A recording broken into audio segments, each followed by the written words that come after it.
और कल तक तो मुसलमानों के ऊपर हो रहा था। मुसलमान कह रहा था कि हम कागज नहीं दिखाएंगे, भले जेल में जाएंगे। अब तो वहां के दलितों, पिछड़ों, जिनके बाढ़ में घर बह गए, जिनके लोग वहां पर घर में है नहीं, पलायन कर गए, सब कागज बनवाने में लगे हुए।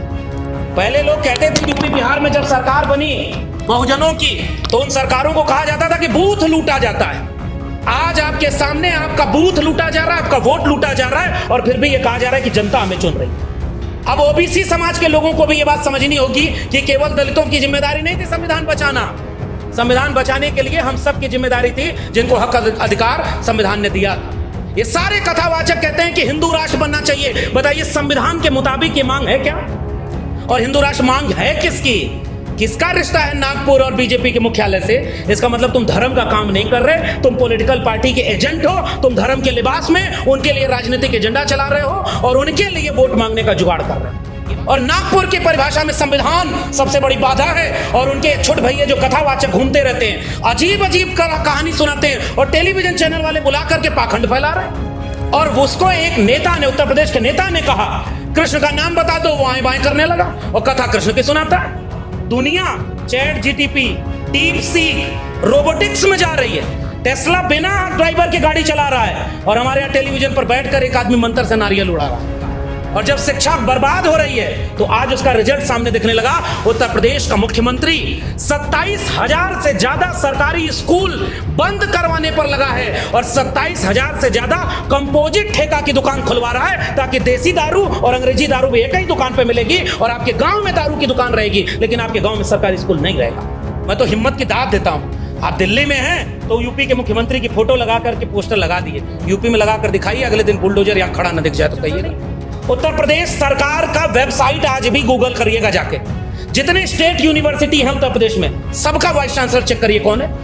और गुजरात के रास्ते जो दिल्ली पहुंचा था, अब उत्तर प्रदेश के रास्ते भी एक व्यक्ति दिल्ली पहुंचने की कोशिश कर रहा है। एनसीईआरटी के सिलेबस से मुगलों को हटाया जाएगा, अकबर बुरा था कि औरंगजेब बुरा था, इस पर डिबेट कराई जाएगी। हम भी चाहते हैं कि एक चैप्टर ये भी लगाओ कि पानी पीने से किसने रोका था जाति देख करके, और कौन कह रहा था कि कौन पैर से पैदा हुआ है और उसको शिक्षा का अधिकार नहीं।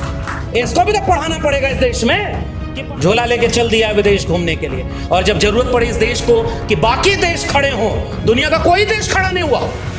इतना बड़ा संकट, तो फिर इतना झोला लेके घूमते किस बात के लिए रहे? शुक्रिया doctor Suraj Mandal ji. We the people और उन तमाम संगठनों का भी शुक्रिया कि जिस वक्त बोलने पर पाबंदी लगाई जा रही हो अलग अलग तरह से, उस वक्त आप ज़रूरी मुद्दों पर लगातार सक्रिय हैं, चर्चा कर रहे हैं। और आज एक बार फिर से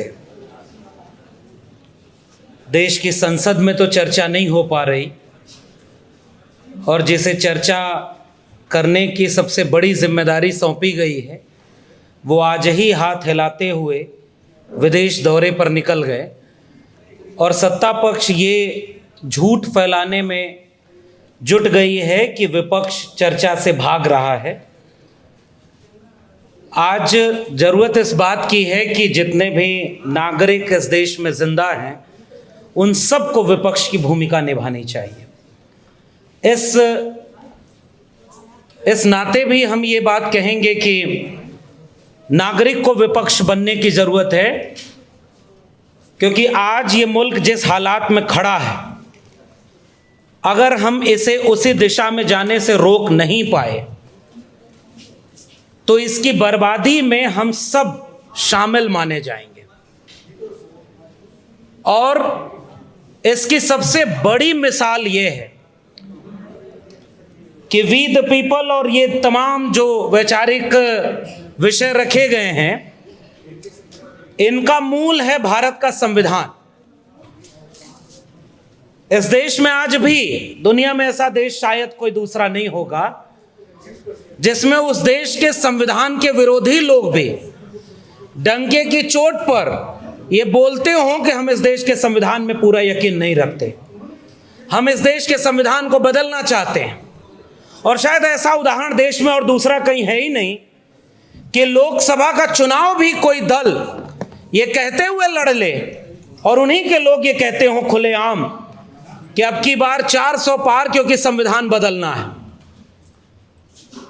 दुनिया में दूसरा उदाहरण आपको ऐसा कोई नहीं मिलेगा।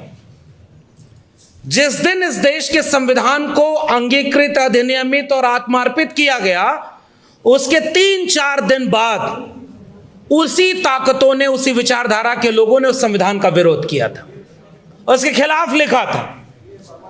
और बाबा साहब डॉक्टर भीमराव अंबेडकर, जिनकी अगुवाई में यह संविधान बना था, आप कल्पना करिए कि उनके कद को छोटा करने के लिए अब किसी और को संविधान निर्माता बनाने की साजिश रची जा रही।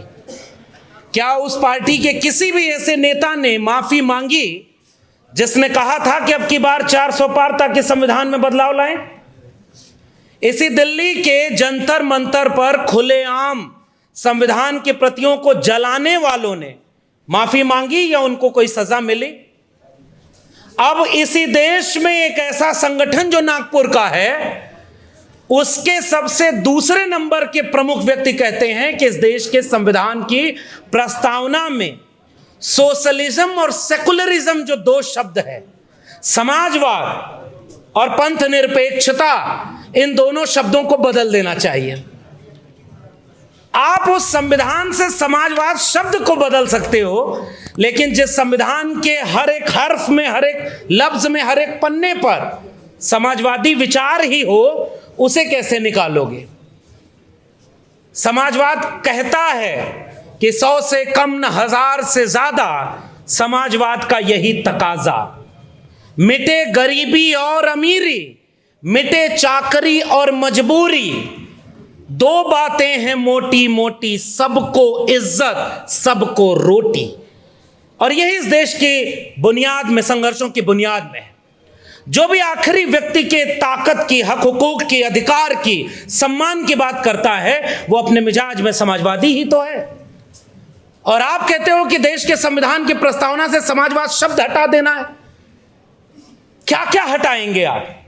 कल वो जिलों के नाम बदल रहे थे, आज वो योजनाओं के नाम बदलते हैं, और अब वो कहां खड़े हैं, इस बात का उदाहरण हमारे सामने। और जहां से मैंने बात शुरू की थी कि स्पेशल SIR कर रहे हैं, विशेष गहन पुनरीक्षण, और जिस वोट के अधिकार को बाबा साहब डॉक्टर अंबेडकर ने हर एक व्यक्ति को देकर संविधान को आखिरी व्यक्ति के अधिकार तक पहुंचा दिया था, अब उस अधिकार पर खतरा मंडरा रहा है।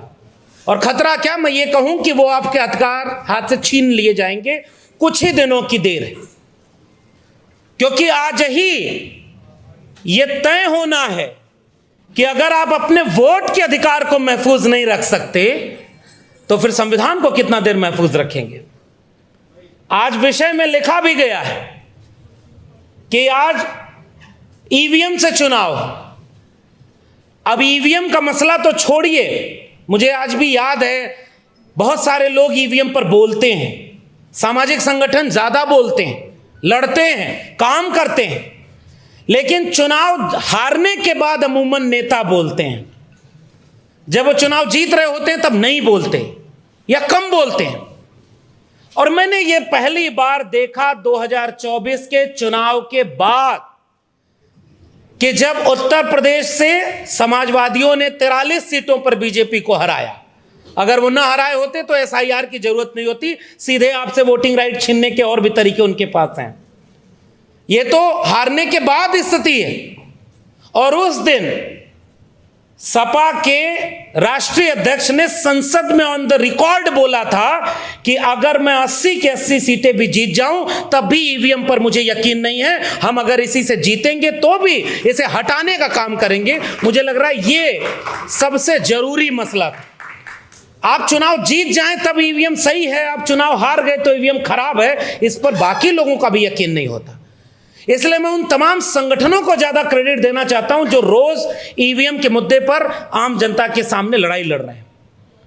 लेकिन EVM से वोट डालने के बाद भी जहां जनता जागरूक है, जहां जनता मन बनाई हुई है कि संविधान को बदलने नहीं देंगे, वहां वो EVM से भी छेड़खानी करने से पहले 4 बार सोचते हैं। 2024 के चुनाव में संविधान बचाने के नाम पर आत्मविश्वास छीना गया एक व्यक्ति का जो खुद को संविधान से ऊपर समझने लगा था। जो चाहता था कि उसके ऊपर न कोई संस्थान है, न कोई पद है, और न वो संविधान से चलता था। आज 2024 में जिन लोगों ने उनको पूर्ण बहुमत होने से रोका, हरियाणा का चुनाव, उसके बाद महाराष्ट्र का चुनाव और फिर दिल्ली का, इन 3 चुनावों को जिस तरह से उस व्यक्ति ने जीता, अपने लोगों से जितवाया, यह हमारे लिए खतरे की घंटी से कम नहीं था। सब जानते थे कि जिस हरियाणा में उनके प्रत्याशियों को गांव में घुसने नहीं दिया जा रहा था, वहां जो उनकी सरकार है। कैसे संभव हुआ यह? महाराष्ट्र में नोटबंदी का सारा काला धन जो स्विट्जरलैंड में 2 गुना से 4 गुना हो गया। 100 दिन मुझे दे देना, मैं 100 दिन में अगर काला धन न ले आया तो जिस चौराहे पर बुलाना। अब तो कोई चौराहा ही नहीं छोड़ा, बुलाओगे कहां उसको? झोला लेके चल दिया विदेश घूमने के लिए। और जब जरूरत पड़ी इस देश को कि बाकी देश खड़े हों, दुनिया का कोई देश खड़ा नहीं हुआ। इतना बड़ा संकट, तो फिर इतना झोला लेके घूमते किस बात के लिए रहे? यह सवाल पूछेगा कौन? संसद में पूछा जाता, संसद में वो है ही नहीं। महाराष्ट्र के चुनाव में खुलेआम वोटों को लूटा गया, और अब तो नेता प्रतिपक्ष यहां तक बोलते हैं कि हमारे पास सबूत है, जितने लोग वहां की जनसंख्या में नहीं, उससे ज्यादा वोटर हैं। आज भी उनकी सरकार वहां चल रही है। नोटबंदी के पैसे से पार्टी तोड़ी, विधायक तोड़े, और पूरी पार्टी को तहस नहस कर दिया, जो नहीं झुका, जो नहीं डरा। उसके बाद भी उनकी सरकार है। दिल्ली में यहां के लोग कहते रहे कि यहां वोटर लिस्ट में धांधली हो रही है, आज दिल्ली में भी उनकी सरकार है। और जो लोग ये कहते थे जहां झुग्गी वहीं मकान, दिल्ली में झुग्गियां तोड़ तोड़ के बीजेपी वाले अपना काम कर रहे हैं। ये बात खुल के कहनी होगी। जितना आप विषय रखे हैं, आप अपने लोगों को अगर ये बता नहीं पाएंगे कि इन सब का खतरा आया किसकी वजह से और आज किससे लड़ना है, ये बात तो साफ साफ कहनी होगी ना। और इन 3 राज्यों में चुनाव जीतने के बाद बिहार में उन्होंने ऐसी प्रक्रिया ले आ दी है कि गरीब, कमजोर, मजलूम और खासकर दलित, पिछड़े लोगों के अब वोटिंग राइट भी उनसे छीने जाने की कोशिश की जा रही। और लोकतंत्र की हत्या के लिए इससे बड़ा काम कोई नहीं हो सकता। जिन वोटों से 20 साल मुख्यमंत्री कोई रहा हो बिहार में, जिन वोटों से अभी तीसरी बार कोई प्रधानमंत्री बन गया, अब वही वोट फर्जी हो गए। उन्हीं वोटों को अब विदेशी बताया जा रहा है। तो पहले इस्तीफा तो अपना देना चाहिए कि मुख्यमंत्री और प्रधानमंत्री बिहार की 31 सीटें जीते हुए हैं, वो सारी सीटों को हटा दो, क्योंकि वहां तो फर्जी लोगों ने वोट डाला है। अब आप सोचिए 2025 में देश खड़ा कहां है? आप उनके झूठ पर भी पब्लिक में कोई डिबेट हो तो बता दीजिए, इंटेलेक्चुअल्स में कोई डिबेट हो तो बता दीजिए। जो बोल रहा है वो कितने थोड़े से लोग बचे हैं, वो इस तरह के गैदरिंग में अपने ही लोगों को समझाते हैं। कुछ हमारे यूट्यूबर्स साथी हैं, क्योंकि वहां टेलीविजन पर तो बैठा के दिखाया जा रहा है, वहां कोई मुद्दा नहीं है। वहां मुद्दा यह है कि कोई फर्जी कथावाचक कैसे, पाखंडी कथावाचक भी कैसे विद्वान और धार्मिक व्यक्ति बन जाएगा। फूल बरसाने वाले मुख्यमंत्री पर डिबेट होगी, उनकी डिबेट में यह दम नहीं है कि वो ये बात सवाल के साथ करें कि चंद महीने बाद जहां राज्य में चुनाव है, वहां आप कैसे इस तरह की प्रक्रिया कर रहे हो कि लाखों लाख लोग वोट से बाहर जा रहे हैं। और उन तमाम तरह की साजिशों में केवल विपक्ष बोल रहा है। बिहार में आज क्या हुआ विधानसभा में, अगर आपको न पता हो तो जाकर देखिएगा। वहां सत्ताधारी दल के लोगों ने चर्चा नहीं होने दिया, और कोई अखबार इस तरह की खबर अब नहीं छापेगा। तो ये वोटिंग अधिकार ही नहीं रहेगा, तो ईवीएम से चुनाव कराओ या बैलेट पेपर से। पहले लोग कहते थे यूपी बिहार में जब सरकार बनी बहुजनों की, तो उन सरकारों को कहा जाता था कि बूथ लूटा जाता है। आज आपके सामने आपका बूथ लूटा जा रहा है, आपका वोट लूटा जा रहा है, और फिर भी यह कहा जा रहा है कि जनता हमें चुन रही है। इसलिए मैं बहुत सख्ती से यह बात कहना चाहता हूं कि अब यह वक्त इस बात का नहीं है कि हम सब में तराजू लेकर तौले कि कौन शुद्ध अम्बेडकरवादी 100% है, कौन संविधान पर खतरा है। न्यूनतम सहमति पर अधिकतम एकजुटता बनाने की जरूरत है कि अगर संविधान बचेगा, वोटिंग राइट बचेगा, तो हम सब आपस के झगड़ों को सुलझा लेंगे। अगर संविधान ही नहीं बचेगा तो बाद में कौन दोष देने के लिए भी नहीं बचेगा कि किसकी गलती से संविधान खत्म हुआ। इसलिए मैं ये बात साफ कह रहा हूं कि बिल्कुल ट्रिगर अलार्म है हमारे सामने, क्योंकि बिहार में अगर ये कामयाबी हो गई और इसी प्रक्रिया से अगर वोटिंग भाई नागरिकता साबित करना और नागरिकता देना जिस चुनाव आयोग का काम ही नहीं है, वो नागरिकता आपकी तय कर रहा है। और कल तक तो मुसलमानों के ऊपर हो रहा था, मुसलमान कह रहा था कि हम कागज नहीं दिखाएंगे भले जेल में जाएंगे। अब तो वहां के दलितों, पिछड़ों, जिनके बाढ़ में घर बह गए, जिनके लोग वहां पर घर में है नहीं, पलायन कर गए, सब कागज बनवाने में लगे हुए हैं। नंबर तो सबका आएगा साहब, यही बात तो हम लोग इतने सालों से कहते रहे और उसका खामियाजा भुगतते रहे। जलते घर को देखने वालों, फूस का छप्पर आपका है, आग के पीछे तेज हवा है, आगे मुकद्दर आपका है। और उनके कत्ल पे मैं भी चुप था, मेरा नंबर अब आया, और मेरे कत्ल पे आप भी चुप हो, अगला नंबर आपका है। देखो आपका नंबर आ गया। उत्तर प्रदेश में सबसे ज्यादा बुलडोजर किसके घर पे चला? हमारे आदरणीय सांसद महोदय बैठे हुए, हमारे तमाम लोग बैठे हुए। और उत्तर प्रदेश में जो बीजेपी का राज है, वही बिहार में अब आपका इंतजार कर रहा है। अटल बिहारी वाजपेयी का सपना पूरा करना याद आया आपको? और कुछ लोगों को एक नाथ शिंदे बनाने के लिए आगे बिठाया गया। इसलिए मैं ये बात ऐलानिया कहना चाहता हूं कि अगर हम राजनीतिक प्रतिद्वंदी, समाज बदलेगा तब जब बदलने लायक बचेगा। मानवर कांशीराम एक जमाने में आंदोलन चलाए, सामाजिक संगठन चलाए, DS4 से लेके बामसेब बनाए। बाद में उन्होंने भी ये बात कही कि परिवर्तन की गुरु किल्ली अगर कोई है तो राजनीति है, राजनीति नहीं बदलेगी। और मैं तो कह रहा हूं दावे से, अगर 300 सीटें उनकी पूरी आई होती तब आप देखते कि संविधान की धज्जियां कैसे उड़ाई जाती। सुरेश कैद साहब थे, चाहते रह गए, बाबा साहब की प्रतिमा नहीं लगी, और संविधान बनाने वाले बाबा साहब के खिलाफ डिबेट चलती है खुलेआम। अब ओबीसी समाज के लोगों को भी यह बात समझनी होगी कि केवल दलितों की जिम्मेदारी नहीं थी संविधान बचाना। संविधान बचाने के लिए हम सब की जिम्मेदारी थी, जिनको हक अधिकार संविधान ने दिया था।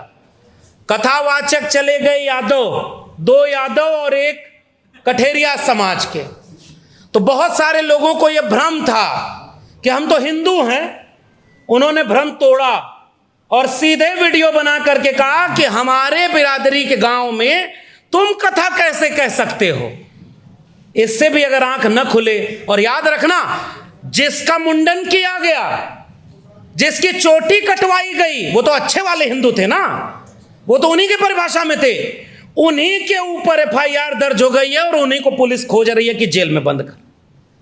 अब तय करो कि उनकी परिभाषा में आप हो कि नहीं हो, क्योंकि उनकी परिभाषा नागपुर से तय होती है और नागपुर की परिभाषा में संविधान सबसे बड़ी बाधा है। और उनके छोट भैया जो कथावाचक घूमते रहते हैं, अजीब अजीब कहानी सुनाते हैं, और टेलीविजन चैनल वाले बुला करके पाखंड फैला रहे हैं।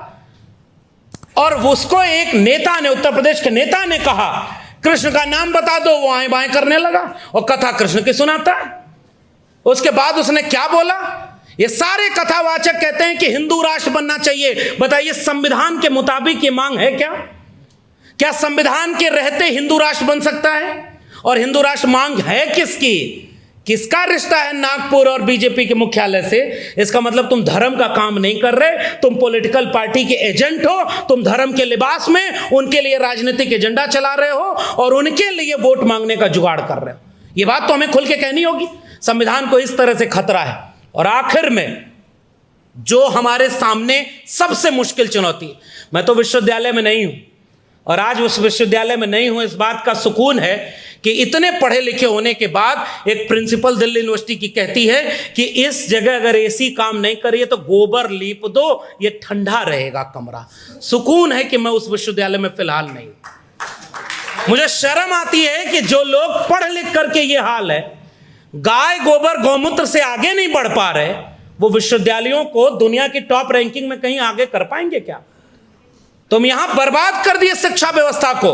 और हम 2020 से बोलते रहे पूरे देश में कि न्यू एजुकेशन पॉलिसी जो आई है, यही प्रोफेसर रतनलाल, सूरज मंडल, तमाम लोग होंगे, हम लोग लड़ाई लड़ते थे कि बचाओ अपने स्कूल कॉलेज विश्वविद्यालय को, क्योंकि क्लोजर की पॉलिसी आई, मर्जर की पॉलिसी आई, फंड कट हो गया है। 2014 में इस देश की टोटल GDP का 5.6% एजुकेशन बजट था, 2025 के बजट में 2.6% है।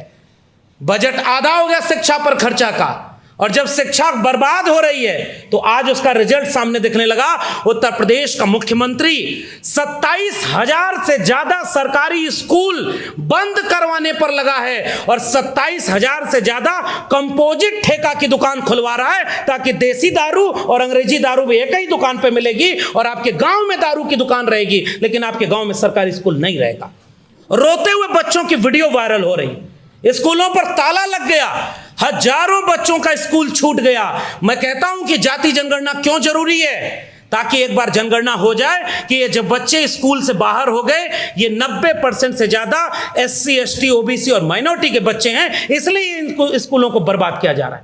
ताकि शिक्षा अगर बर्बाद हो जाएगी, दिल्ली विश्वविद्यालय पर करोड़ों रुपया लोन है हेफा का, higher education financial academy, UGC अब लोन नहीं दे रही है, UGC अब फंड नहीं दे रही है, अब आपको लोन दिया जाएगा। JNU बर्बाद, DU बर्बाद, अशोका यूनिवर्सिटी चलेगी, गलगोटिया चलेगी, लवली प्रोफेशनल यूनिवर्सिटी चलेगी, और आपके बच्चों को कहा जाएगा कि जिस रास्ते कांवड़ यात्रा जाएगी उस यात्रा कोड लगाना चाहिए, QR कोड लगा होना चाहिए, ताकि पहचान हो कि हमारा धर्म भ्रष्ट ना हो जाए। उनका एक भी बेटा बेटी न इन स्कूलों में पढ़ता है और न वो यात्रा में जाता है, उन सब का बेटा बेटी विदेश की यूनिवर्सिटी में पढ़ाई करता है। और अगर गृह मंत्री है तो उसका बेटा बिना बैट बल्ला पकड़े भी BCCI का चेयरमैन रहेगा, करोड़ों रुपए कमाएगा और एक बार भी कांवड़ लेके नहीं जाता, और वो फूल बरसाता है कि आपके बच्चे वहां जाएं। इसलिए हम ये बात कहना चाहते हैं, कि शिक्षा बचाना, संविधान बचाना, अगर ये दो चीज बच गई तो बाकी बहुत कुछ बचाने के लायक बच जाएंगे। और इसलिए ये जो पोस्टर लगाया आपने, मैं तो हिम्मत की दाद देता हूं। आप दिल्ली में हैं तो यूपी के मुख्यमंत्री की फोटो लगा करके पोस्टर लगा दिए, यूपी में लगा कर दिखाइए, अगले दिन बुलडोजर यहां खड़ा न दिख जाए तो कहिएगा। उत्तर प्रदेश में सबसे ज्यादा जेलों में बंद दलित, पिछड़े, आदिवासी लोग हैं। आदिवासी तो वहां कम है, फिर भी आप जाकर देखिए उत्तर प्रदेश में आप एक आंदोलन नहीं कर सकते, आपके ऊपर इतने मुकदमे हो जाएंगे कि आप जेल में जाने के लिए बचते फिरेंगे। फेक एनकाउंटर होगा, जितना बर्बाद आपको राज हो सकता है उसका नमूना वहां उत्तर प्रदेश में है। और गुजरात के रास्ते जो दिल्ली पहुंचा था, अब उत्तर प्रदेश के रास्ते भी एक व्यक्ति दिल्ली पहुंचने की कोशिश कर रहा है। और इसलिए हमारी लड़ाई इस बात की नहीं है कि हमारा संगठन बच जाए या हमारी नौकरी बच जाए। हम तो इसलिए आपके बीच में आकर के असल में हम क्या कर रहे हैं, हम कन्विंस कर रहे हैं, लेकिन एक गुजारिश करना चाहते हैं कि अगर इस लड़ाई में हम जीत नहीं पाए, अब जाति जनगणना का ऐलान कर दिया और हर व्यक्ति ने हिंदू राष्ट्र बनाने की बात करते हो, बताओ वहां पे जो नोटिस लगी है उसमें जितने लोगों को तुमने जज और उसमें नॉमिनेट किया उत्तर प्रदेश सरकार में, उसमें एक भी व्यक्ति दलित, पिछड़ा, आदिवासी नहीं है। 90% आबादी के लोग वहां प्रोफेसर, वाइस चांसलर नहीं है। उत्तर प्रदेश सरकार का वेबसाइट आज भी गूगल करिएगा जाके, जितने स्टेट यूनिवर्सिटी हैं उत्तर प्रदेश में सबका वाइस चांसलर चेक करिए कौन है। उत्तर प्रदेश में पिछली सरकार थी तो उसको बदनाम कर दिया कि 86 में 46 SDM यादव बन गए, आज तक उसका आंकड़ा नहीं है। जैसे किसी भी सिलेबस कितना भी चेंज किया जाए, याद रखना NCERT के सिलेबस से मुगलों को हटाया जाएगा, अकबर बुरा था कि औरंगजेब बुरा था, इस पर डिबेट कराई जाएगी। हम भी चाहते हैं कि एक चैप्टर ये भी लगाओ कि पानी पीने से किसने रोका था जाति देख करके, और कौन कह रहा था कि कौन पैर से पैदा हुआ है और उसको शिक्षा का अधिकार नहीं है। इसको भी तो पढ़ाना पड़ेगा इस देश में कि पानी पीने के लिए लड़ना पड़ा, और यह बात कहना पड़ेगा कि आज भी जाति जनगणना का विरोध कौन कर रहा है, जो हिंदू राष्ट्र का समर्थन करता है। जो हिंदू राष्ट्र का समर्थन करता है उसके महबूब नेता कौन हैं? 56 इंच वाले। तो ये क्रोनोलॉजी क्या कहलाती है? ये सारे पॉलिटिकल एनिमी आपके सामने खड़े हैं और वो पॉलिटिकली आपको चैलेंज कर रहे हैं। और हमारी पॉलिटिक्स कहाँ है? हमारी पॉलिटिक्स यहाँ है कि हमारी कुर्सी बची रहे या हमारा तमाम चीजें। मैं आज भी कह रहा हूं, सबसे बड़ी लड़ाई इस बात की है, हाकिमे वक्त क्यों किसी बात पर अब ठौर करे, उसकी मर्जी है जिसे चाहे उसे गौर करे। सोचते सब हैं कि जरूरी है बगावत, लेकिन चाहते ये हैं कि आगाज कोई और करे। इसलिए मैं जाते जाते, क्योंकि और भी वक्ता बोलने वाले हैं, मैं आखिर में यही कहना चाहूंगा, ये स्कूल बंद होने से अगर हम नहीं रोक पाए, ये वोटिंग राइट छीनने से अगर हम नहीं रोक पाए, और संविधान बदलकर मनुस्मृति लागू करने वालों को अगर हम सत्ता की कुर्सी में आने से रोक नहीं पाए, तो इस संविधान की बर्बादी में हम सब गुनहगार माने जाएंगे। और कभी कोई फूले अंबेडकर पैदा हो गया, कोई लोहिया, कोई बीपी मंडल, कोई मंडल कमीशन की लड़ाई लड़ने वाला, कोई कमंडल के खिलाफ मंडल रथ लेकर निकलने वाला, इस देश में जाने कितने लोग आ गए।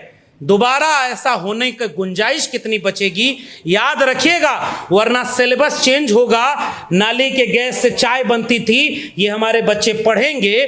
और दुनिया chat GTP, deep seek, robotics में जा रही है। टेस्ला बिना ड्राइवर के गाड़ी चला रहा है और हमारे यहाँ टेलीविजन पर बैठकर एक आदमी मंत्र से नारियल उड़ा रहा है। इसी फर्क को हमें तय करना है। मैं इस बर्बादी में इस मुल्क के सामने एक चुनौती बनकर के आखिरी वक्त तक फूले अंबेडकर, पेरियार और लोहिया के विरासत को, सामाजिक न्याय की विरासत को अपने विचारधारा के साथ आखिरी वक्त तक लड़ने के लिए तैयार हूं। और मैं उम्मीद करता हूं कि जहां तक हमारी आवाज जाए, इस बात का इंतजार किए बिना कि अभी तो बिहार में SIR हो रहा है, यूपी पर फर्क नहीं पड़ेगा, लेकिन अगर आप पहले नहीं बोले, गांव में आग लगती थी गर्मी के महीनों में, तो उस वक्त जब गेहूं के खेत पके रहते थे तो हवा चलने पर एक साथ जलने लगते थे। इस बात का इंतजार अगर गांव वाले करें कि मेड़ पहचान करके आग बुझ जाएगी, तो कोई नहीं बचता। पूरा गांव जब खड़ा होकर के उस आग को बुझाता है, इस बात का इंतजार किए बिना कि हमारे खेत तक वो आग पहुंचेगी कि नहीं, तब तक वो आग बुझ जाएगी। इसीलिए अगर बुझाने में शामिल होना है तो इतना इंतजार नहीं करना है कि मैं नौकरी से कब निकाला जाऊं, मेरे ऊपर कब मुकदमा हो, मेरे ऊपर कब ED और CBI का छापा हो, या मुझे कब जेल में डाला जाए। इसका इंतजार किए बिना आपके बगल में कोई लड़ रहा था। और आखिरी में एक निवेदन और कर दूं, एक बहुत प्रसिद्ध दुनिया की कहावत है, अलग अलग भाषाओं में, लड़ सको तो लड़ो, लाख विपरीत परिस्थिति आए तब भी, और नहीं लड़ पा रहे हो तो पहचानो कि आपके आसपास सच्ची लड़ाई कौन लड़ रहा है, उसका साथ दो। उसका साथ भी न दे पाओ तो जाकर कई लोगों को तैयार करो कि लड़ने वाले का साथ दें। अगर ये भी न कर पाओ तो चौराहे पर बैठकर उसके लिए आर्थिक संसाधनों की मदद कर दो ताकि लड़ने वाला कमजोर न पड़े। ये भी ना कर पाओ तो जहां बैठो लड़ने वालों की तारीफ करो। आखिरी में कुछ ना हो पाए तो जो लड़ रहा है उसका विरोध मत करना, सबसे बड़ा समर्थन यही हो जाएगा। और इसीलिए मैं चाहता हूं कि हम न्यूनतम सहमति पर अधिकतम एकता बनाने के लिए 90% भारत जो गरीब है, जो भुखमरी का शिकार है, जो 1% आज भी 76% पर कब्जा है और 81 करोड़ लोग 5 किलो अनाज पर जिंदा है, ऐसे भारत को एकजुट करें, न्यूनतम सहमति पर एकजुट करें, ताकि EVM हटे, ताकि कॉलेजियम सिस्टम हटे और ताकि निजी क्षेत्र में भी आरक्षण हो। सरकारी कुछ बचेगा ही नहीं तो निजी में आरक्षण कहां से लेंगे।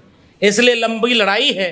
हम उम्मीद करते हैं कि इस लड़ाई को हम लड़ेंगे और जीतेंगे, ताकि लड़ने वालों में हमारा नाम रहे। और कुछ पैसा लेकर, पद लेकर उधर चले जा कर के कुछ बड़े बड़े लोग हमारे विद्वान उधर चले गए तो उनमें कम से कम मेरा नाम शामिल नहीं है। इस बात का शुक्रिया अदा करता हूं और तमाम लोगों को बहुत बहुत धन्यवाद।